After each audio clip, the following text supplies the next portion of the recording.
पवन सिंह के फैन खातिर आ गईल बा गर्दा खबर। जी हाँ, लॉकडाउन के बीच में 30 लाख लोगों के प्यार मिल गईल। पूरा खबर में बनल रहब तो बहुत कुछ बताए वाला बानी। दिल गदगद हो जाई और भैया मन मिजाज फ्रेश हो जाई, कहें कि खबर ही ऐसन बाटे। और पावर स्टार के फैन बानी तो वीडियो के पूरा अंत तक देखब। बड़ा अच्छा रिपोर्ट बनवले बानी जा हमनी के लॉकडाउन के बीच पावर स्टार के कुछ ऐसन आइल धमाका की पूरा देखी।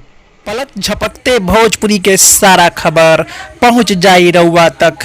राउर आपन चैनल भोजपुरी स्टार ट्यूब अगर देखो तानी तो सोची मौत, जाके कर दी सब्सक्राइब, घंटा के आइकन के दू हाली जरूर दबा देव। सब खबर भैया हो पावर स्टार खातिर कोनो समय मायने ना रखेला। चाहे लॉकडाउन होखो, होली होखो, दशहरा होखो, उनकर जब गाना आवेला तो खाली बवाल होला। बवाल मतलब भैया एकदम जबरदस्त तरीके से हिट। तरुआ सभी के खबर लेके आ गेल बनी। सबसे पहले यह कहब कि हम जानत तानी पवन सिंह के सब कोई ये डाई हार्ड फैन बाटे। तो जे भी डाई हार्ड साँचो के अगर फैन बानी जा, वीडियो के नीचे लाइक के बटन में लाइक तो वहीं के चाहिए और कमेंट में कुछ ऐसा लिखी। हम देखल चाहतनी कि डाई हार्ड फैन के तरफ से का सुझाव का कमेंट आवता। तो चली खबर पे रुक कर जाओ। भैया हो अभी तक देश में लॉकडाउन चल रहल बाटे और लॉकडाउन में सभी कोई परेशान बा। ऐसा लागता कि जनजीवन रुक चुकल बाटे। जे जहाँ बाटे वही रहो और भैया समय लागता कि थम सा गईल बा और सबके मन में परेशानी बाटे। वही बीच भैया पावर स्टार के 2 गाना आयल बैक टू बैक।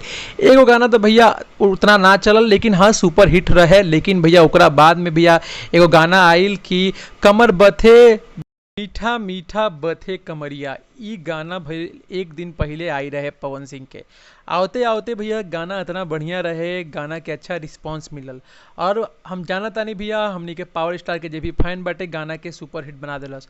और इतना बड़ा सुपर हिट बन गई भैया कि 30 लाख लोग के प्यार मिल गई पवन सिंह के एक दिन में। 3 मिलियन के व्यूज़ भैया आंकड़ा पार कैलस एक दिन में। ऑडियो सॉन्ग रहे और 30 लाख लोग प्यार दे दिले।